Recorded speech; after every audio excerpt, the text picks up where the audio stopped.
Essa é a nossa primeira videoaula da segunda semana, ou seja, a quarta videoaula. E lembrando que na primeira semana a gente fez aquela recuperação sobre o que é literatura, quais as funções da literatura, vimos o que são teorias da literatura, e agora a gente vai começar a avançar nos assuntos propriamente ditos.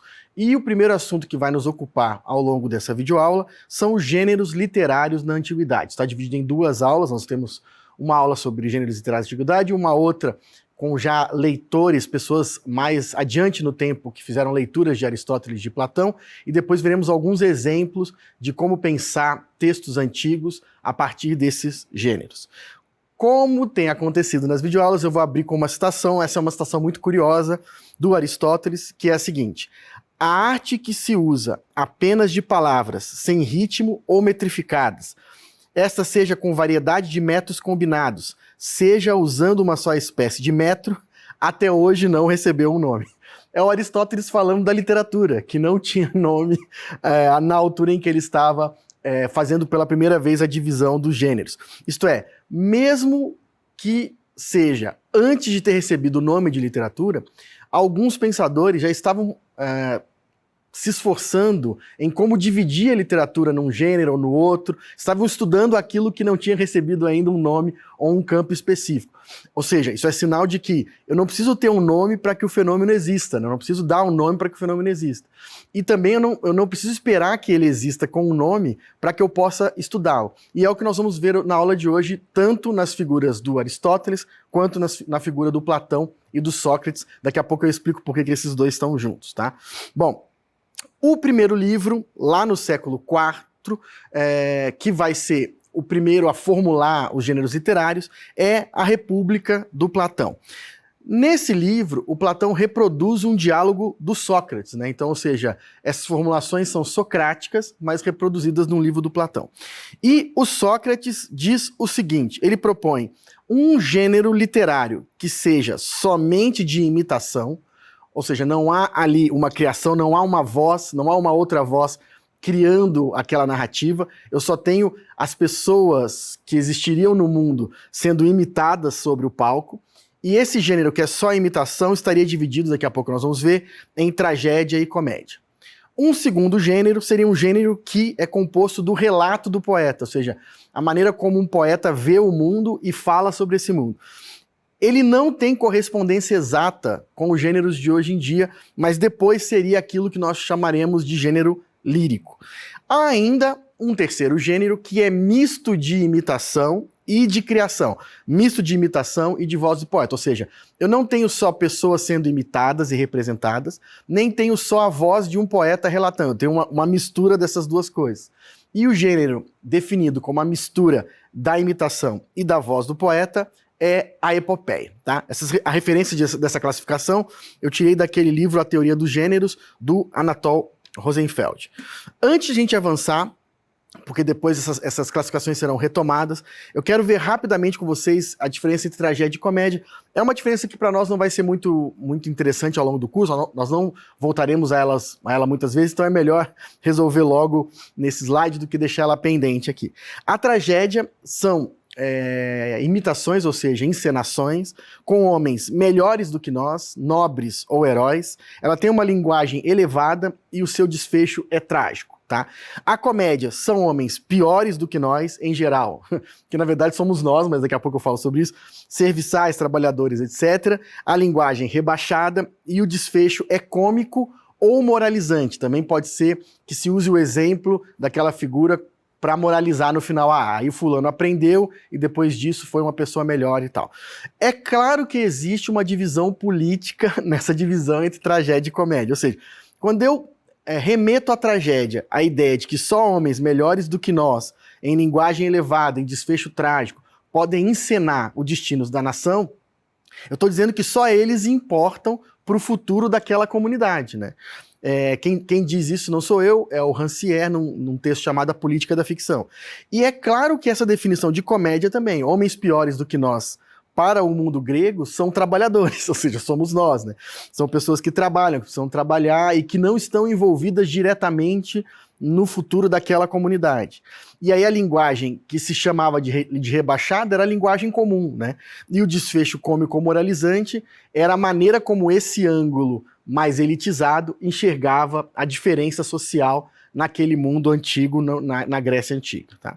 Bom, num livro posterior, ou seja, a República, posteriormente, o Aristóteles, que é discípulo do Platão, ele vai intensificar, complexificar a classificação do Platão. Primeira coisa, ele vai dividir, para além daquela tripartição do Platão, de imitação, voz do poeta, e um gênero misto entre imitação e voz do poeta, o Aristóteles vai começar a refletir, por exemplo, sobre os meios. Isto é, pode ser a pintura, pode ser o canto, ou pode ser as palavras, né? Ou seja, de diferentes meios é possível fazer imitação, de diferentes meios é possível colocar a voz do poeta, e de diferentes meios é possível fazer um misto entre a imitação e a voz do poeta. Também vai refletir a respeito dos objetos, né? Ou seja, os objetos consistem naquilo que as obras imitavam, né? Ou seja, elas podem imitar pessoas melhores do que nós ou piores do que nós, mas não sendo isso uma exclusividade da literatura. Eu também poderia fazer um quadro que tendesse, digamos, ao trágico e um quadro que tendesse ao cômico. Aristóteles também vai falar sobre as maneiras como os objetos são imitados, ou seja, se existe a presença de um narrador, se ele é feito somente a partir das personagens, se há uma mistura entre uma coisa e outra, mais uma vez, não sendo exclusividade literária. Aprofundando um pouco mais a relação entre Platão e Aristóteles, a gente consegue perceber algumas diferenças que eu vou elencar aqui. Primeira delas, Aristóteles aprofunda a noção de imitação para pensar outros meios que não só a língua verbal. É importante dizer que imitação, a palavra grega para imitação é mimesis ou mimesis. E a palavra grega para criação é poiesis. Essas duas palavras vão se relacionar aqui ao longo da nossa explicação. Os objetos imitados, ou seja, mimetizados ou miméticos, eles também são, para o Aristóteles, considerados para outros meios que não só a literatura. Isso também é importante. E terceiro, na classificação das maneiras, né, o fato de haver uma voz do poeta narrando ou falando em primeira pessoa diferencia esses gêneros daqueles que não têm narrador. Isto é, para o Aristóteles, a existência daquela voz poética, aquela voz criadora, aquela voz poiesis, né? Aquela voz que narra, isso diferencia esse gênero de outros gêneros. A partir dessas duas formulações, a gente tem bem clara a divisão de três gêneros literários antigos. O épico, o que é o épico? Em que existe uma voz de pessoas narrando e existem pessoas conversando entre si. Aquilo que vai ser depois o romance, mas que era a epopeia e que também vai ser depois a novela. Existe o lírico. O que é o lírico? É quando essa voz poética fala sobre a sua experiência e sobre aquilo que ela sente. No mundo antigo, por exemplo, o hino, a ode e a elegia. E existe também o dramático, que é quando essa voz que conta a história se retira e a história é contada pela relação entre as pessoas em cena. Ou seja, eu estou falando daquilo que hoje nós conhecemos como teatro, né? A farsa, a tragédia e a comédia, por exemplo, são histórias contadas no modo dramático a partir da interação das personagens. Bom, agora nós vamos, feita essa abordagem inicial, fazer um mergulho, um breve mergulho, nos três gêneros antigos literários, os três gêneros literários antigos. O primeiro deles é o épico. Eu espero até que com a explicação já dada aqui já esteja bastante claro para vocês a diferença entre um gênero e outro, mas eu quero reforçar essa diferença aqui porque esse é um negócio muito importante que a gente vai acabar usando em vários momentos, não só do curso, como nos estudos de literatura de maneira geral. O gênero épico é caracterizado por uma certa objetividade que ultrapassa a visão do narrador. Isto é, o narrador, que é um mediador, que é aquele que está criando um ponto de vista dentro da forma, ele está contando a história. Mas há uma história que é contada à revelia desse narrador. Quando duas pessoas conversam num determinado romance, por exemplo, essas pessoas estão conversando à revelia desse narrador. Não é exclusivamente a perspectiva dele. Existe uma outra coisa que acontece no mundo e esse acontecimento transborda a mediação do narrador. nesse sentido, o mundo construído é um mundo mais amplo. E existe um certo princípio comunicativo no gênero épico, ou seja, o narrador está contando aquela história para alguém. Isso acaba também influenciando a linguagem, ou seja, em geral é uma linguagem menos figurada, mais sóbria, mais comunicativa, mais voltada para o entendimento da história pelo outro. Beleza? O segundo gênero que nós vamos mergulhar um pouquinho é o gênero lírico.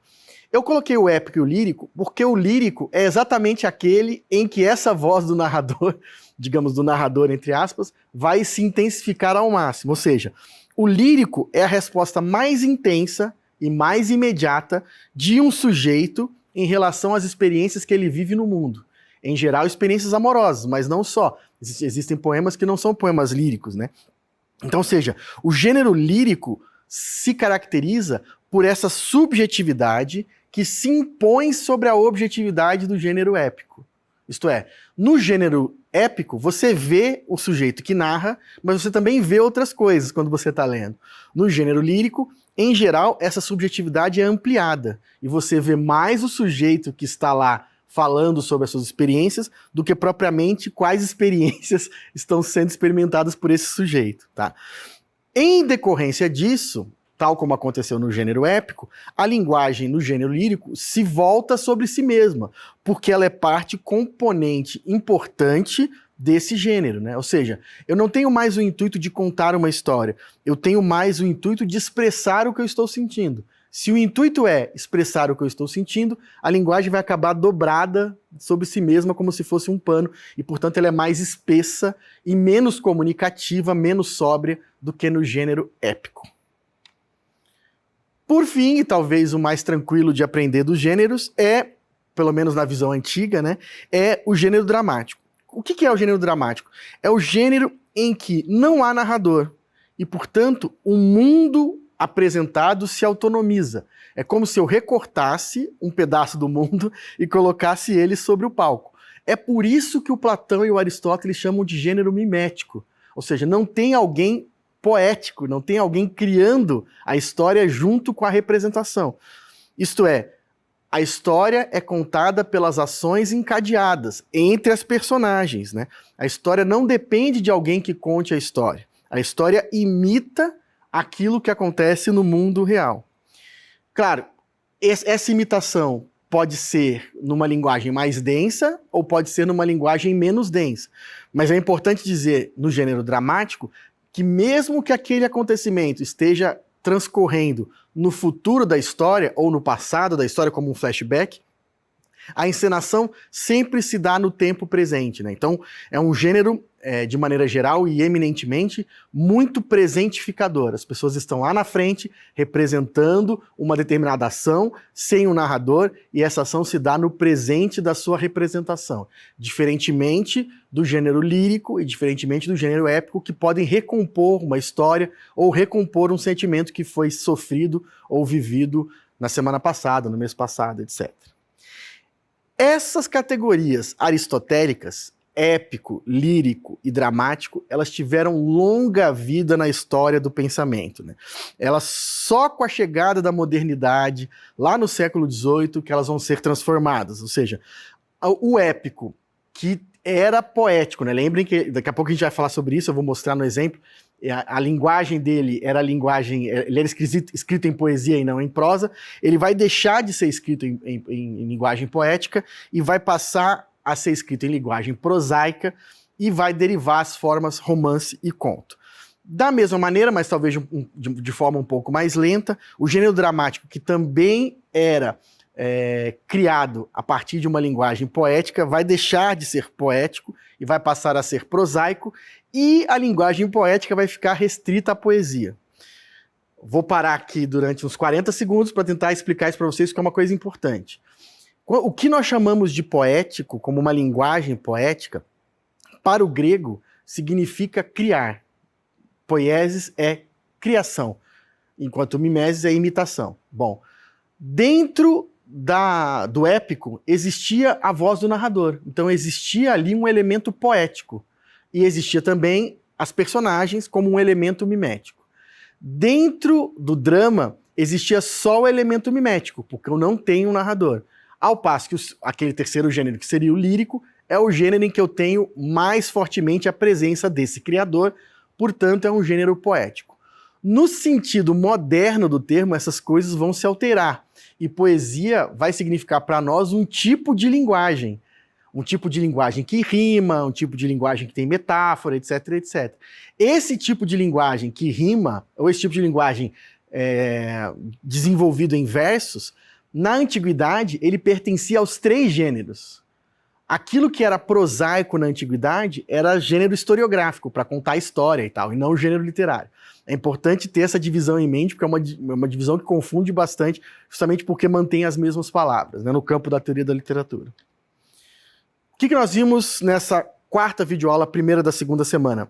As formulações do Sócrates, do Platão e do Aristóteles sobre os gêneros literários, examinamos de perto as diferenças das formulações, analisamos as principais características dos gêneros e vimos, só de leve por enquanto, as transformações em relação à modernidade. É claro que as conclusões que eu já disse são também importantes, isto é, muito antes de haver uma noção moderna de literatura e mesmo antes de haver uma noção latina de literatura, nós já temos pensadores voltados para a classificação dos gêneros literários, e eu citei aqui 3 deles, né? O estudo da produção dos poetas, no sentido antigo, ou seja, no sentido de criadores, possibilitou que esses pensadores fizessem um paradigma, inclusive definissem, no caso do Aristóteles, quem era o melhor dramaturgo, quem era o pior dramaturgo, etc, etc.